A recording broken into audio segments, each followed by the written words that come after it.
Sensorial FM.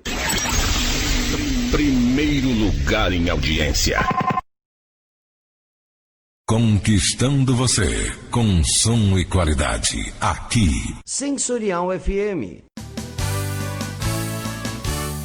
Fique ligado, vem aí a próxima atração.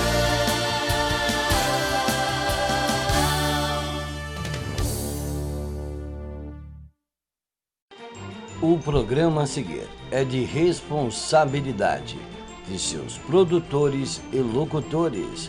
Sensorial FM, a rádio que ouve você. Começando aqui na Sensorial FM, programa Candomblé Total. É só aqui na Sensorial FM, a rádio que ouve você.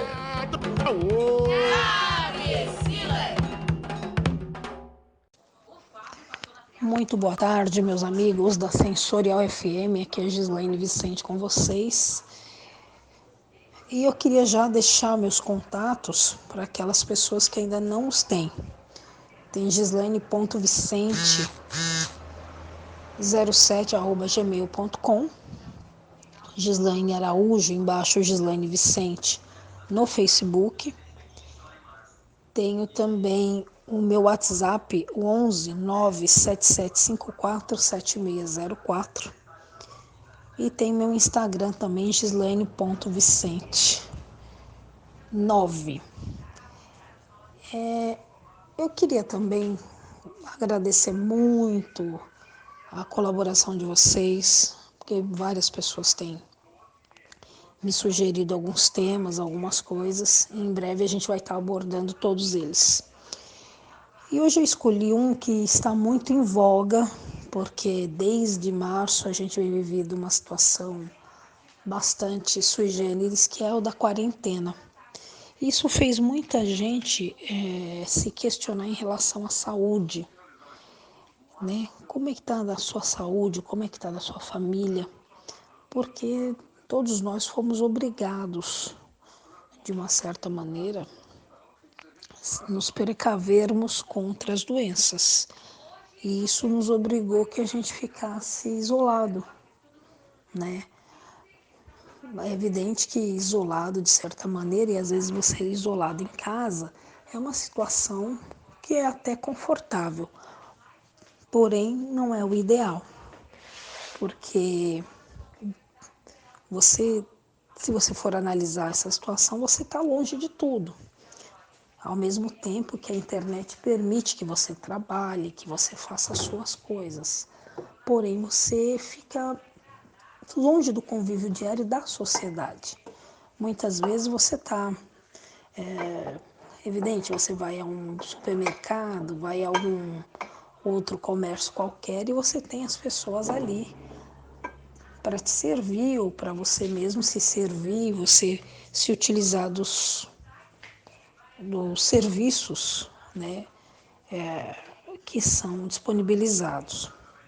Porém, com a pandemia, todo mundo ficou restrito, principalmente à sua própria casa. Agora, já nos meses de junho e julho, as pessoas começaram a sair mais, porque começa a pesar. Isso começa você se sentir num confinamento como um Big Brother. Só que você tem uma outra preocupação que não você ganhar um prêmio ou prêmios. Você tem a preocupação de você se preservar.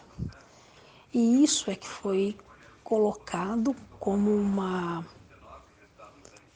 uma situação muito difícil e ao mesmo tempo imposta para que se conseguisse segurar essa pandemia. Mas não é fácil, porque as pessoas sentem a necessidade dessa troca de convivência. As pessoas sentem essa troca, não tem, é difícil você falar que as pessoas vão ficar em casa de bom grado. Você gosta de ficar em casa, mas não sempre de ficar em casa, né? Você gosta de ficar em casa, mas não quer dizer que você gosta de ficar sempre em casa. Então, você quer ter esse convívio diário com a sociedade de modo geral e às vezes você não consegue por essa imposição, entre aspas, porque o isolamento social é a forma mais correta de se segurar essa pandemia, uma vez que não se tem vacina, não se tem remédio para esse controle. Ainda é uma doença muito nova nesse patamar que ela está, embora já existisse esse vírus antigamente, porém em várias vertentes, vários níveis do vírus, porém agora ele vem de uma maneira mais agressiva. Pode ter sido criado em laboratório, como pode ter sido uma mutação genética natural. Por que eu estou dizendo tudo isso? Porque o nosso assunto de hoje é saúde. E a saúde dentro do terreiro de Candomblé ela é muito importante, porque sem saúde não se faz nada. E justamente por isso nós temos alguns deuses, alguns orixás, algumas entidades que são responsáveis por essa área da nossa vida. Alguns são responsáveis pela prosperidade, outros pela sexualidade, outros pela maternidade. Então tem várias nuances. E nós vivemos um momento que os deuses relacionados à saúde são os mais consultados, relacionados, são os que são mais colocados à prova nesse momento. Por que são colocados à prova? Porque as pessoas acham que a cura tem que vir daí. E, evidentemente, a fé é para isso também. Porém, há um outro lado, principalmente para nós que somos espiritualistas, somos do Candomblé, e também os kardecistas, os umbandistas e todos aqueles que lidam com a parte espiritual, de que isso veio como uma forma de alerta para que o homem pense no crescimento como pessoa, como indivíduo na sociedade. Mas já já nós voltamos com mais sobre esse assunto aqui na Sensorial FM.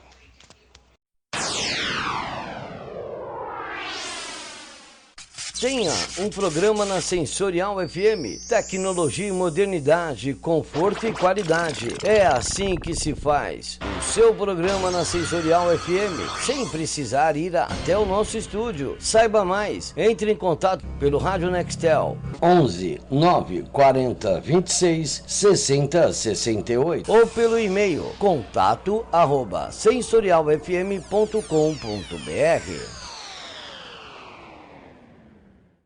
Voltando, meus amigos, aqui pela Sensorial FM, Gislaine Vicente com vocês. Um abraço, meu amigo Babá Ronald Ed. E eu acho que, inclusive, essa pandemia, ela nunca teve proporções antes vistas, né? Mesmo que não fosse com esse tipo de doença, talvez que a gente tenha tido uma coisa talvez que se aproximasse disso, a gripe espanhola, no século passado, entre 1916 e 18, por aí, que houve uma epidemia muito grande. No Brasil houve muitas mortes também. Não é muito fácil passar por isso, não. E agora a gente tem uma doença que aparece de proporções avassaladoras, grandes, difícil de se controlar. As pessoas acabam ficando desesperadas e justamente vêm buscar aonde? Uma cura, um alívio, uma palavra dentro da espiritualidade, dentro do axé, dentro do terreiro. E tem gente até que dizia antigamente, né, era uma coisa antiga até, mas as pessoas diziam, não, porque o terreiro é o hospital dos pobres. como a igreja era também. Então, é uma coisa muito curiosa, porque ao mesmo tempo você tem uma dificuldade muito grande de ter controle sobre isso. Mesmo você dando auxílio para as pessoas, é complicado, porque não encontra fronteiras. Nós vimos situações difíceis na Europa, Espanha, Portugal, nos Estados Unidos, Itália. A gente teve uma situação entre final de março, abril, maio, junho, houve aparentemente uma estabilidade, porém em julho a gente continua ainda num sinal de alerta, não só para o Brasil como para o mundo em geral.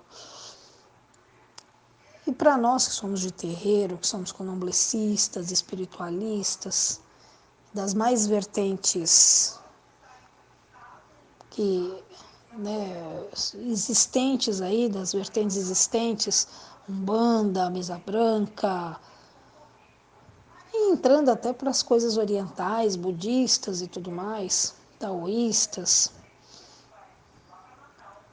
candomblé de Angola, kardecistas. Então, todo mundo tem procurado uma cura, um ponto de apoio, e a fé tem sido assim. Para os candomblecistas, existem até terreiros que têm um auxílio emergencial de saúde lá dentro, como alguns terreiros, principalmente na Bahia.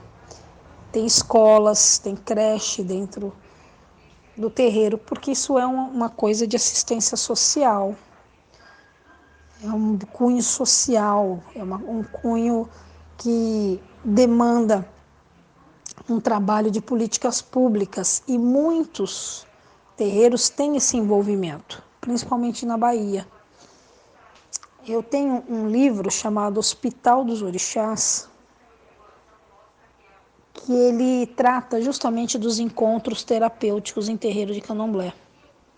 Na verdade, em um terreiro especificamente, é da editora da Universidade Federal da Bahia. O autor é o Stélio Gomberg. Ele faz um estudo um pouco mais aprofundado, trazendo lá de trás essa situação.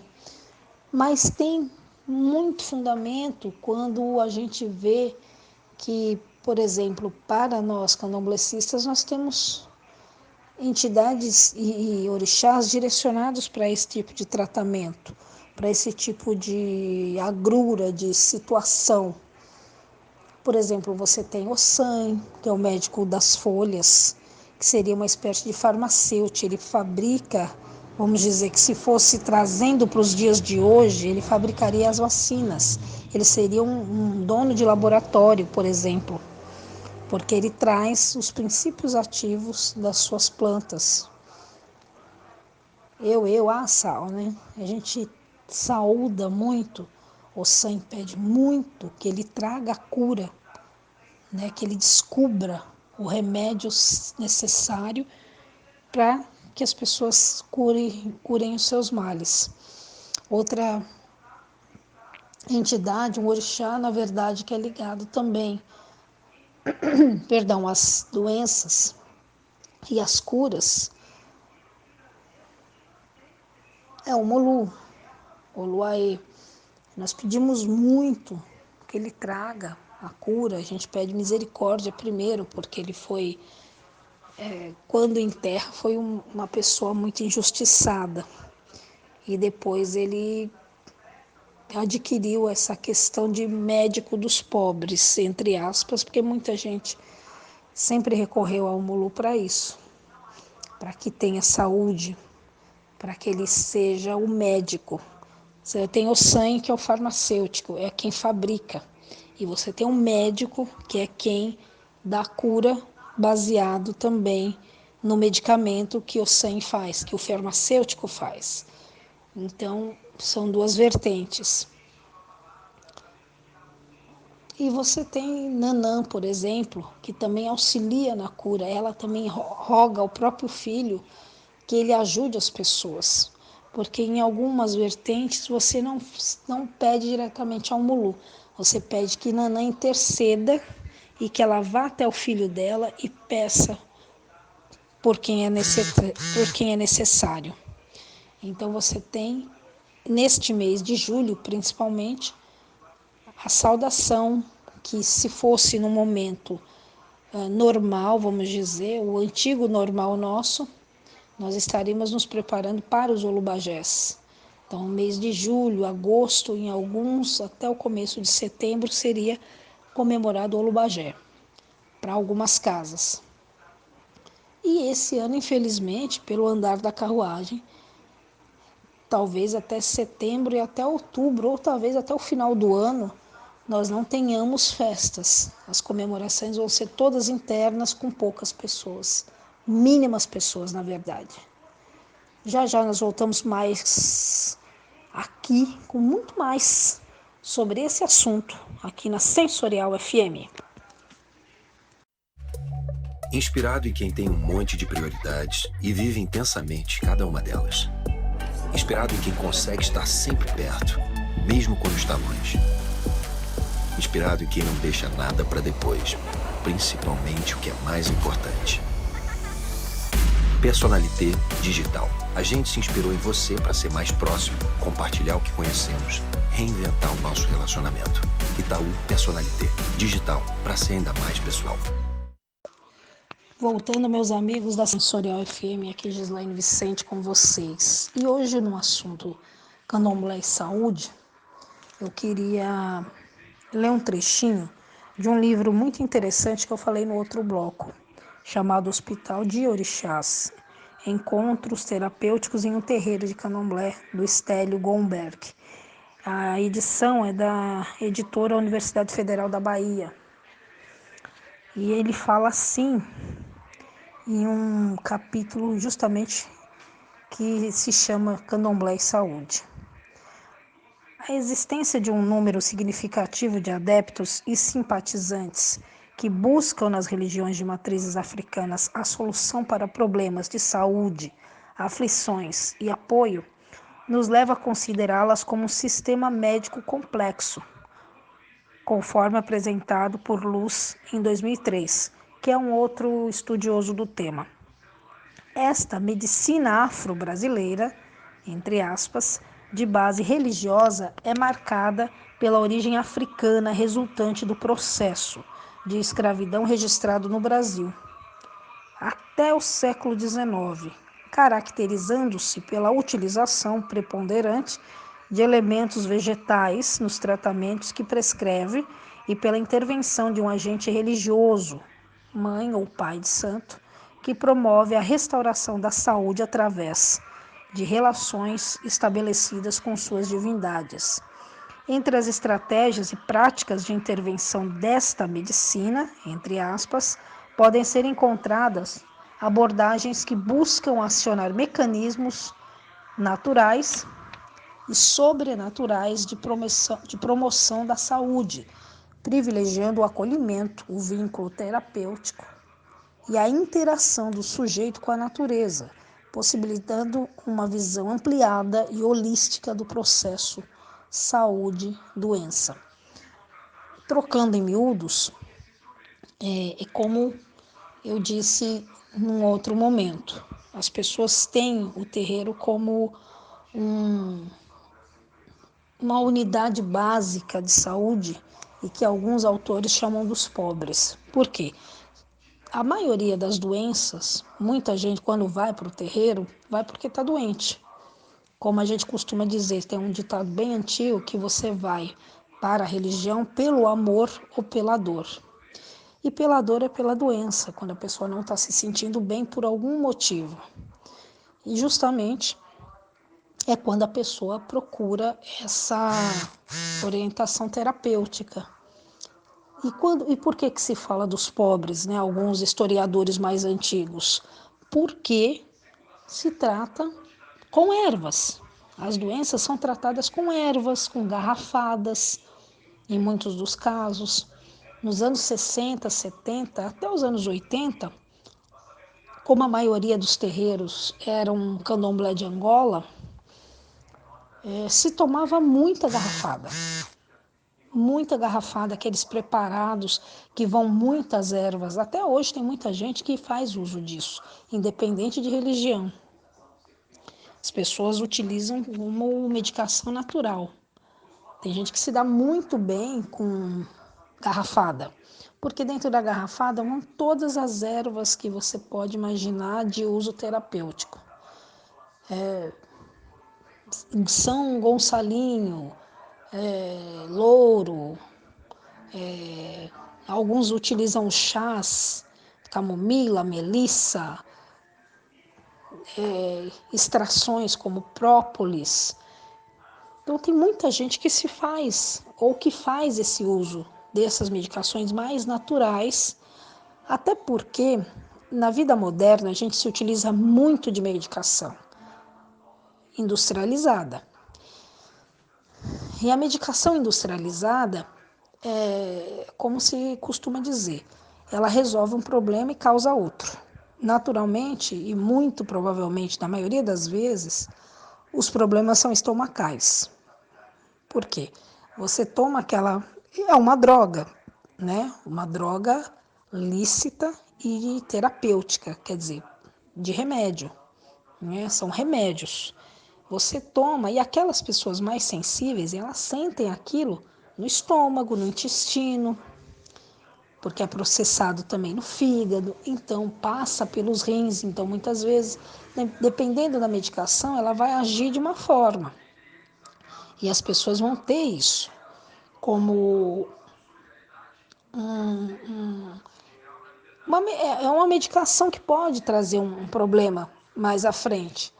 Então tem que tomar, você toma um remédio para dor de cabeça, mas você tem que tomar um outro para o estômago, porque aquela droga, entre aspas, que vem industrializada, que foi feita lá no laboratório, ela vai te causar algum probleminha, porque é o chamado efeito colateral. Então, por que principalmente os adeptos vão para a religião? Porque é uma forma de se tratar de maneira natural, sem que você mexa muito com o seu organismo, porque conforme os anos vão passando, o organismo vai reclamando. Então você toma para o ouvido, aí dói a cabeça, ou então dói o estômago. Então, assim, cada remédio tem o seu efeito colateral, porque ele é receitado, né, vamos dizer assim, ao receituário para todo mundo. Porém, cada organismo é um. Fazendo um comparativo com essa pandemia que acontece hoje no Brasil e no mundo.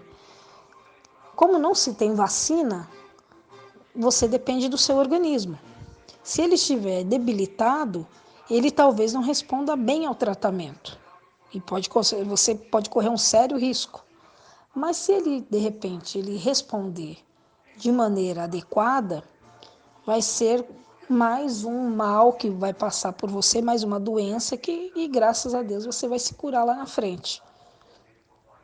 Mas isso varia de organismo para organismo. Já já nós voltamos.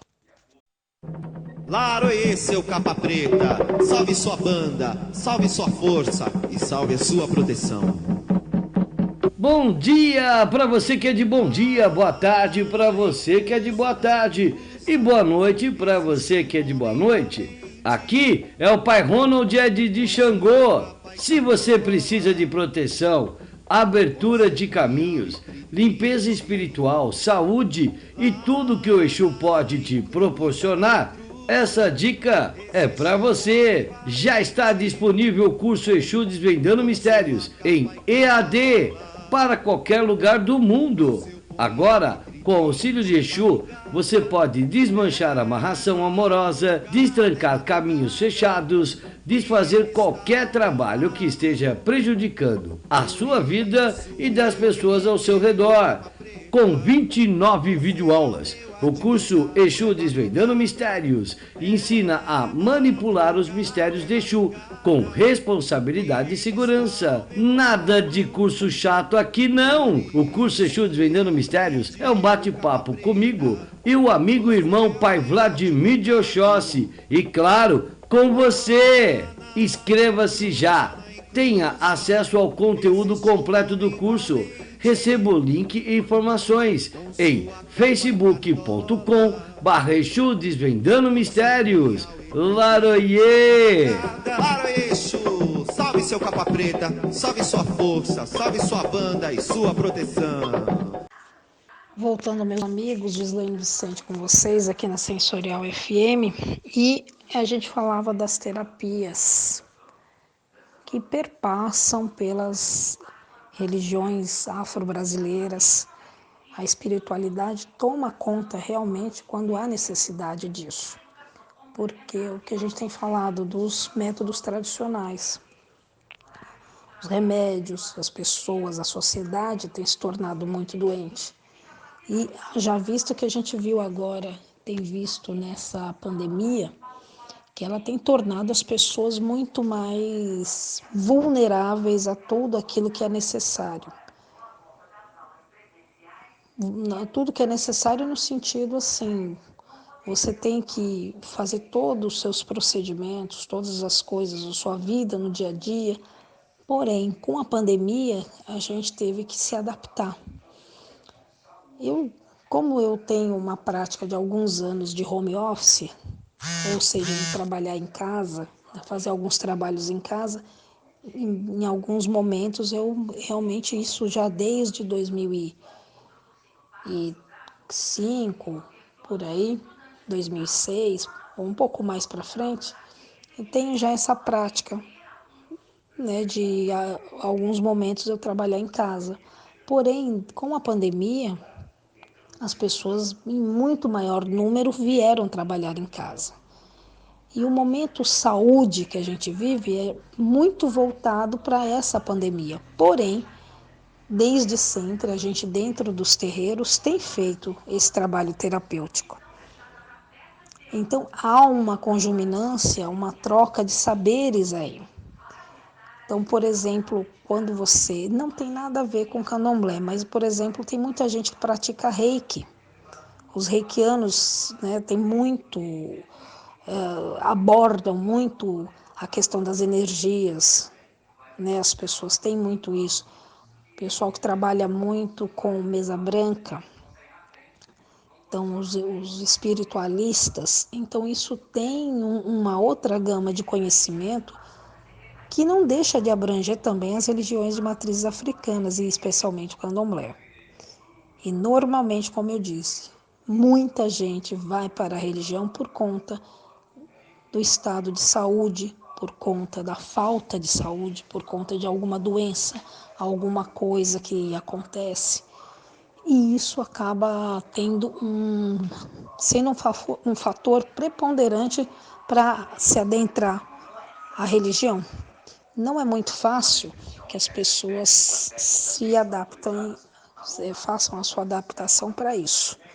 Normalmente há uma resistência e as pessoas, quando não têm familiares, não vêm de uma família ou de amizades que estão na religião, ficam um pouco mais reticentes, mas vão porque querem a cura. Não há promessa de cura, mas há uma promessa de que se vai fazer muita força para que a pessoa fique bem. E dali, às vezes, o que a gente chama, pode surgir um filho cliente, como pode surgir um omorixá, quer dizer, uma pessoa que estará sempre ali dentro da liturgia do candomblé, do sagrado. Pode existir uma pessoa que vá lá, se sinta bem, colabore e, como a gente diz, filho cliente é a pessoa que vai lá, paga, tem o seu benefício e depois ela vai seguir a vida dela, porém às vezes é muito grata, vai ajudar, vai fazer alguma coisa. Então a gente não tem essa prerrogativa de que a pessoa vá ficar no terreiro. Não, ela pode ajudar de outras formas, mas tem gente que se identifica e acaba ficando. E passa a ser um omorixá, um filho de orixá. Aí dentro dessa liturgia vai se ver qual é o posicionamento ou a posição que ele vai adotar dentro da religião. Né? Que ele pode ser uma pessoa que venha a ser raspada, pode ser que tenha uma outra função dentro do candomblé, enfim. E pode ser apenas um simpatizante. Como tem pessoas que vão sempre, frequentam, participam das festas, porém não quer um envolvimento maior que esse. Então, a minha análise é esta. As religiões de matrizes africanas têm um pé também na saúde do povo. Não digo que seja como se tentou cunhar, né, colocar esse selo. A religião é o consultório do pobre. Não, tem muita gente de posse que vai, que frequenta. Mas é uma alternativa, é holístico, é uma coisa mais de espiritualidade, de limpeza, porque o que vai te levar à doença? Muitas vezes é o seu estado emocional. E aí, às vezes, o que você precisa é de um apoio espiritual. No caso do candomblé, uma limpeza que vai ser determinada pelo jogo de búzio, ou por uma determinada entidade, ou orixá, dependendo, né, da linha que a casa pratica. Então vamos pensar bem nisso, que eu acho que é muito mais de ajuda do que o contrário. Você sai dessa questão industrializada e vai para as ervas, para as plantas, para um atendimento mais holístico, mais humano. Vamos pensar nisso de agora por diante. Eu vou ficando por aqui agradecendo muito a todos vocês e principalmente ao Babá Ronald Ed. Um abraço e até a próxima. Em casa, no trabalho, todo mundo tá ligado. Sensorial FM.